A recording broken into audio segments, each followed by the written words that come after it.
Hi guys, it's Nancy Lynn. I'm out here working in my little she shed today, and I figured I'd kind of take you guys along with me. I've got all kinds of little things spread out around here, and I'm working on the Roxy's Journal of Stitchery, and this is month 4 for April, and this one was a old quilt and a cottage, and so that's what I'm working on. I'm gonna bring you in for some details. Now you can see the little thatched roof that I have there. These are just all little pieces that I'm playing with. I don't know how well I can, yeah, you can see the thatched roof there. And what I did with that, as I showed you a little bit, was a weaving stitch. And now I'm working on another set of little curtains. I added the little curtains there, and then I stitched with a split stitch over to put the window on the outside. And next I'm going to go around, and then I'm going to put the little shutters on it. And on this one, let's see if we can get into focus, I've added this little curtain on there already, and I've started to do this one, so I figured I'd take you guys along for how to add on these little curtains. I'm trying to work with my camera on focusing. I've got it on an automatic focus today, so I'm hoping. I lost 3 videos that I did because they were all out of focus. I did get in my little cutter quilt that I had ordered, and it was very nice when it came in. It has, let me bring you back out. It has 2 quilts, and they're 9 patches, and I just love the old quilt. And she sent along 2 other little patches with it to go along with it, so it was very nice. I'll try to remember, sorry for the trucks, there's a lot of action going out there today, but I'll attach it. It's the one that Roxy's Creations told us about, that she has cutter quilts on there. And even at this, I still I'm gonna do another one. This is my first cottage, and then I'm gonna do a second one. I probably am leaning towards this light blue one, but I don't know. I don't think I'll cut it up. I'm not sure yet. Now, the other thing I did was, here is one of those other pieces, and I did cut into it. It's already cut, so now don't bother me. I cut into this, and I've got the 2 little chimneys on here, and I want to make them so that they look like rock. And so I've cut this out, and because of the shrinkage and the way that the fabric has mended, I think that's going to lean to really pretty. And then I've got one for over here on here, and I will be, I don't know if I'm going to stitch it or if I'm going to use my markers to mark like the grout around the stonework. See, when I put my hand in there, it just seems, if I move it, I'm just trying to get this so it'll focus correctly.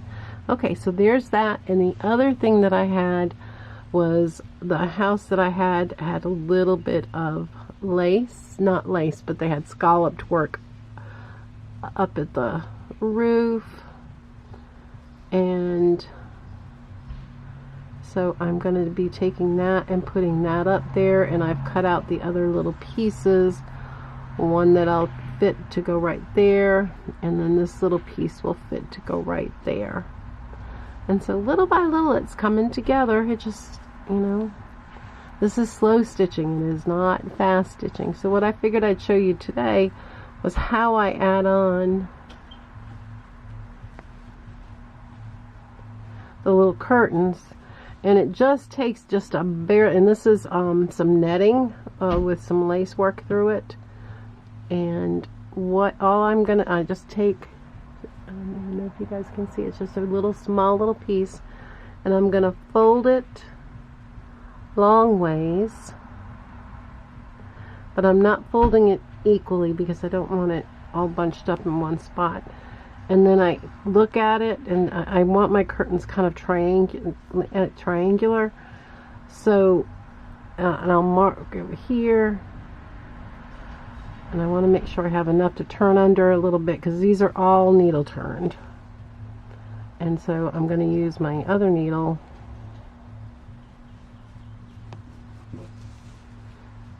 I have got to stock my little she shed better with my sewing stuff. It has all my painting stuff out here and a little bit of sewing stuff, but not like my pins were not out here. So I'm going to do that, and where it's folded I'll have a nice neat edge right there, and you just want to get it right to the position that you want. Let me see if I can bring it a little bit more.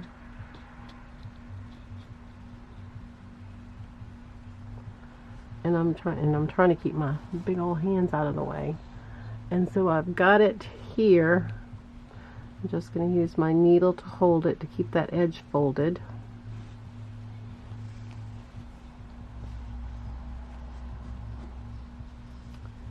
And there is my thread.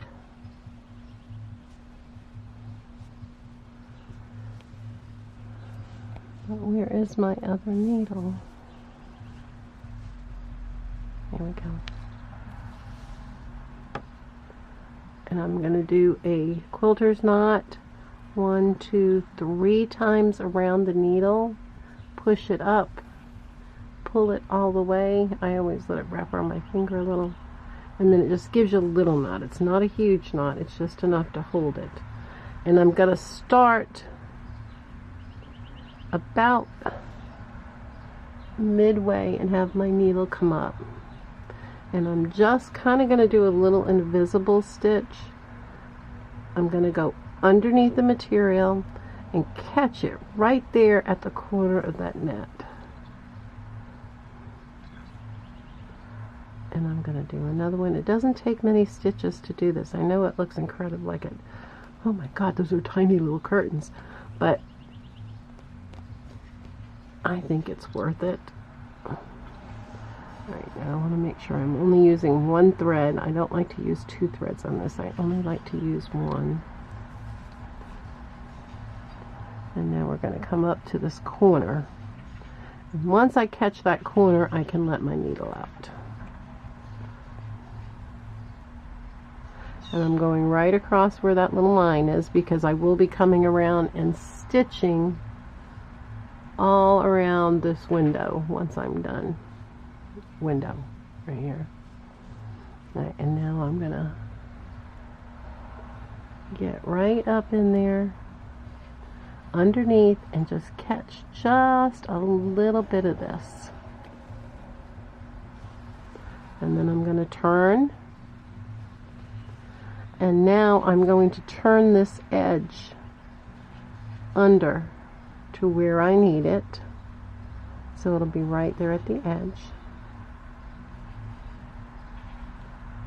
And bring it out,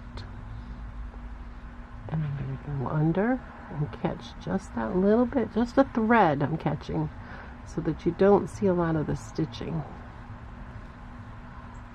And I'm going to stitch, turn a little bit more of this down, and I'm doing it right up to that line because I am going to outline this window.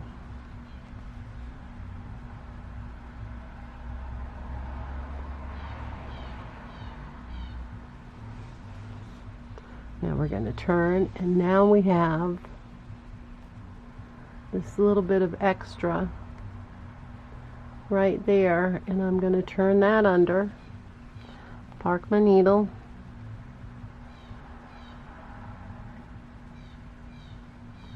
and I'm going to fold it under so that it just comes to the line of my window box.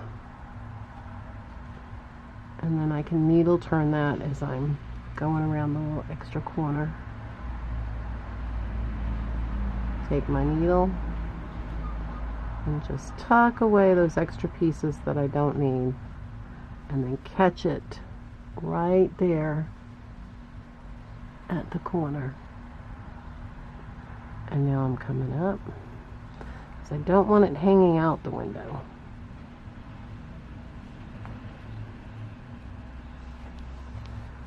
Turn it again, needle under. Now see, I'm going to have to use an extra little stitch right here. Needle turn that little edge that's sticking out.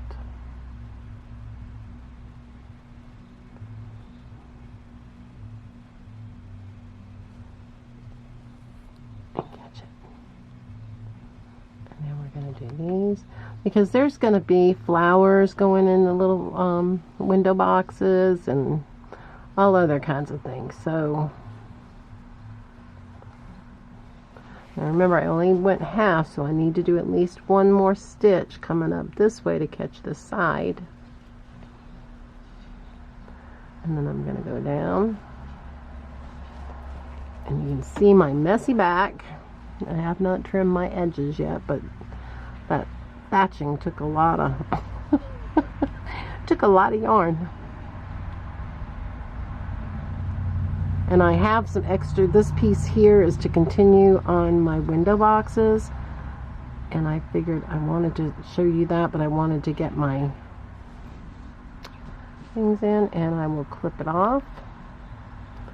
Now these I can trim because this is part of the thatching. These I can trim because they're already knotted.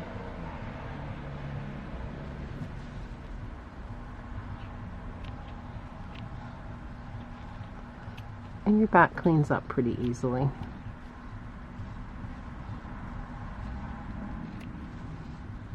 Get rid of all those edges. I don't want to cut this one, but I do want to cut that one and that one. And this is a piece I'm still working with. Okay, so now we have, let's see if we can get our little curtains in the windows. And I'm still deciding, I'm thinking I might take a little bit of, seeing it's supposed to be nighttime, a little bit of yellow and put it in the window so that it looks like they've got a light on inside the house. So this part here, oh, I know I parted my needle there. There it is. Right, so now what I'm going to do is I'm going to thread this.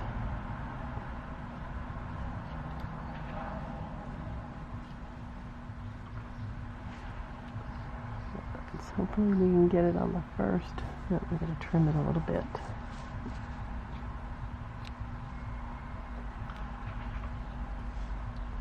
I always smash it.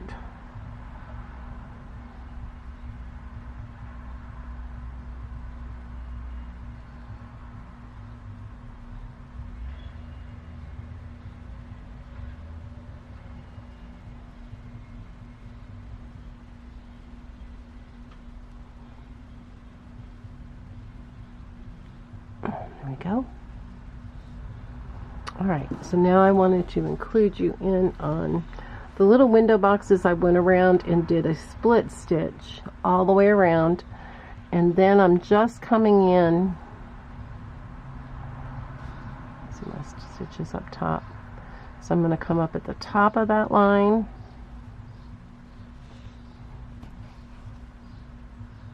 and then I'm going to bring it down. And it's kind of a modified satin stitch, because then I'm going to come up right where I left off that last stitch. Because to me, with satin stitching, you lose a lot of your thread because you go around and around and around. And I do kind of a modified satin stitch. It works in most circumstances, but a lot of times if you're doing the flowers, it'll sometimes leave a little space. But see, like if I misjudged it, I can always go right back into it. And I came from the top, so we're going to go from the top on down. And we're going to go from the top on the bottom, which we landed up on, getting it as close as possible. And then we're going to go back in the upside. And you'll continue this all the way across to give you your little flower box. And this one here was done the same exact way with all the little, with that stitch. And like I said, whatever side I came in on, I came down on the top. An extra needle floating around. So I'm going to come in on the top.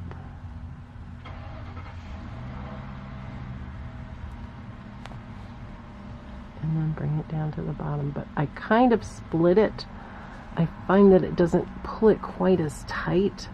You know how the fabric will gather, and I find that if I split the stitch,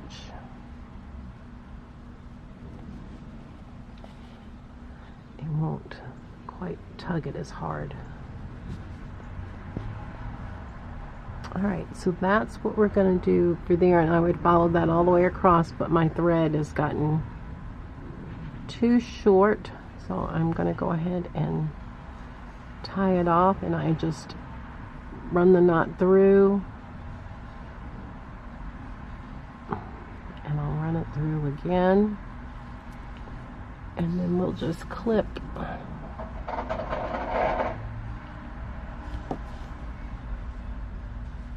this off, and so then we'll have to start finishing our flower box. Now in these two, I think this one I'm going to put a flower box, but this one back here I'm not sure if I'm going to. But little by little. Now when I get done with this, I am going to really heavily steam it so that I can kind of pull it, and it will give me a little extra stretch with the thread, because it does pull it up and tighten it some. Now with these, my little pieces of lace that are going to go up on my roof, I like to take, and because it does unravel with this crocheted, and I'm going to turn this under so you got a nice smooth edge, and I'm going to put it right there, and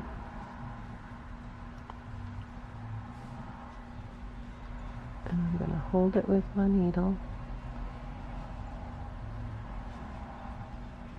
and I'm going to take this one,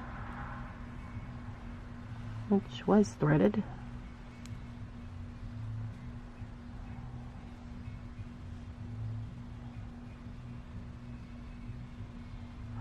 oh, it's behaving for me today. Tie a knot. I'm going to do the quilter's knot. 1, 2, 3. Bring it around. You got your little knot. And then I'm going to start coming in, and I'm going to come in right up here at the top.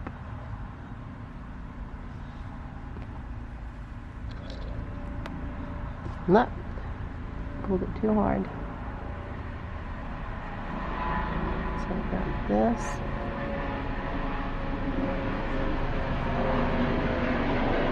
And I'm gonna, the roof is shaped a little rounded, so I'm pulling that out a little bit, and all I'm gonna do is just catch my fabric underneath and do just a tiniest little stitch.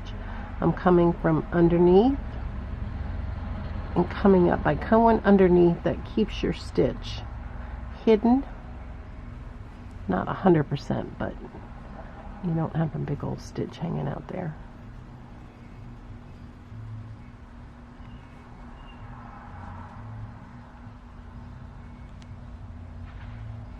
Now I didn't catch my crocheted lace, so I'm going to catch just the corner of it. And I will do this all the way around. Now I can go back and do my details. Now I got to pull this because I think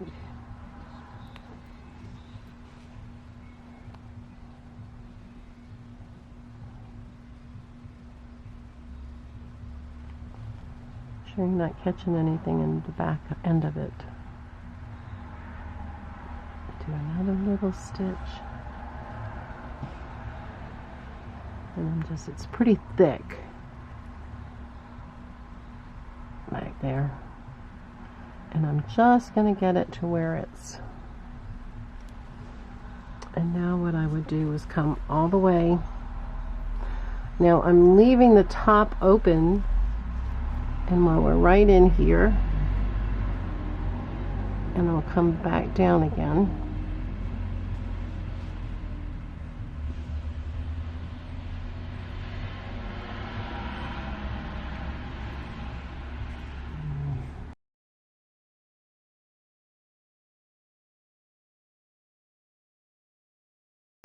Lost my thread again. This is a bigger needle. I would usually use they're much easier to thread. That's why I'm using it, because I figured on here I might be able to thread it quicker.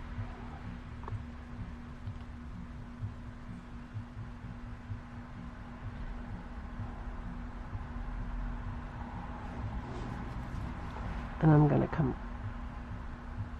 loop it down right there. And now I'm going to park my needle for a minute.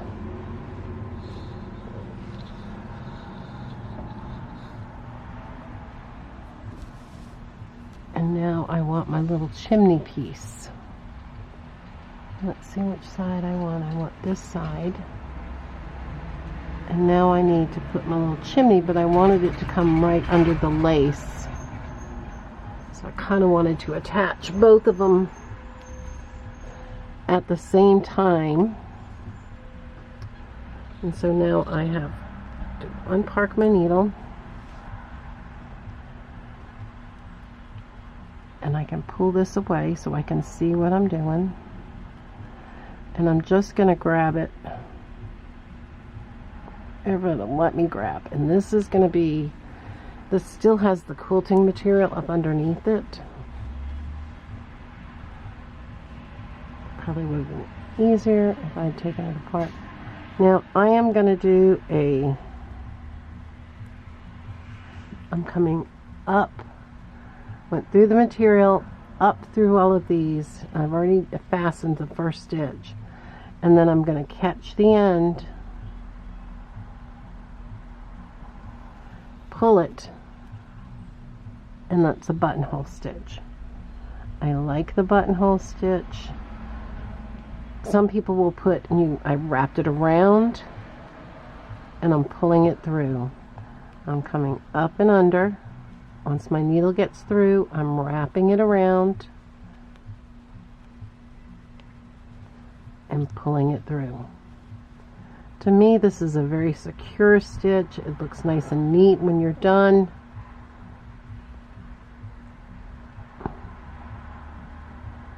Wrapping it around. Now you can, I'm sorry, my fingers keep getting in the way. I'm getting it from up and under, and I'm pushing it through that material.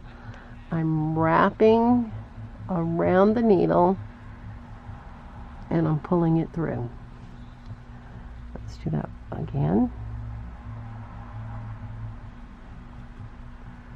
Wrap it around. And it moves pretty quickly, this stitch.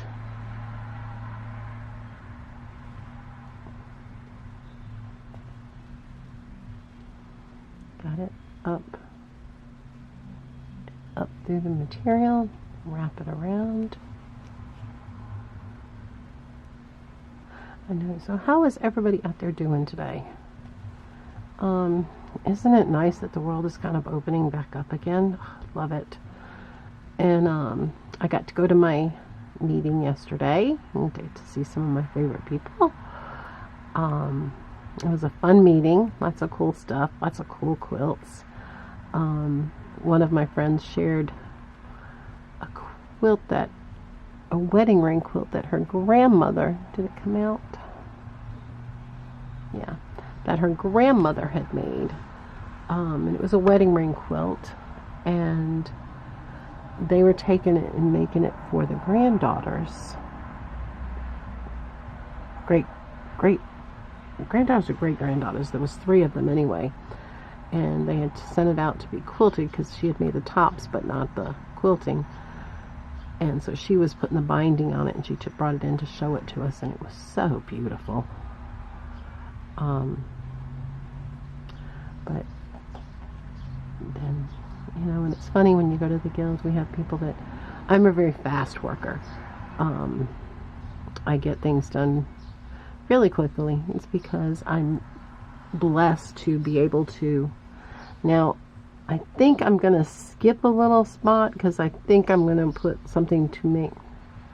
I might do that. No, I'll just leave it. I was maybe going to tuck something under. Now, you can also come up through and just grab that little hole, the little loop that it makes, and pull it through. You can come up and under. This is the other way to get the stitch done. And then grab your little loop. I like to have enough thread and just loop it around. That way I always know it's going to the right side. I've gotten tangled a couple of times doing it this way. But see, it goes fairly quickly. But anyway, back to the guild. They're fun because you do all kinds of different things. Like we have all kinds of challenges. One of the challenges is add-on applique, where the original person did the center applique, and then it gets passed around and everybody adds a little something to it. And so that one, it's fun to see the things grow with all the things people come up with creatively. And there's so many. We're blessed with a lot of very creative people in that group.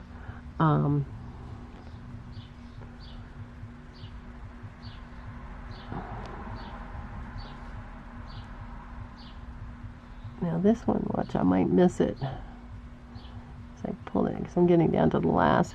Don't you hate that? You just pull that last part of that string like, I can do one more. And you shouldn't. You should go ahead and just redo another. Because then when you get back here to tie it off, you got to be real careful. I always double knot mine. I know some people don't, but now see, this is where it's going to run into trouble. I'm going to just yank it to get it back out.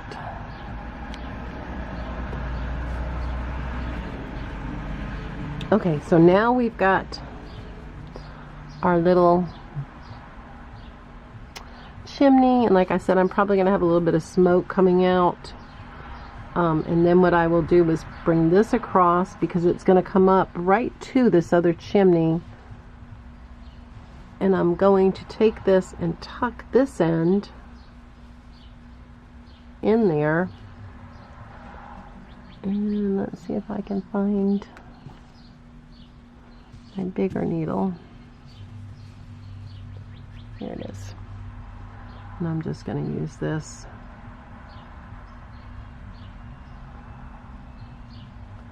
And this. And then we have our other little chimney piece that I've already cut. And it's going to go with a slant this way. And it's going to go, and actually I am going to now sew that on so I can get this right up next to it. And then what I'm thinking about doing, let me see if I can find some micron pens.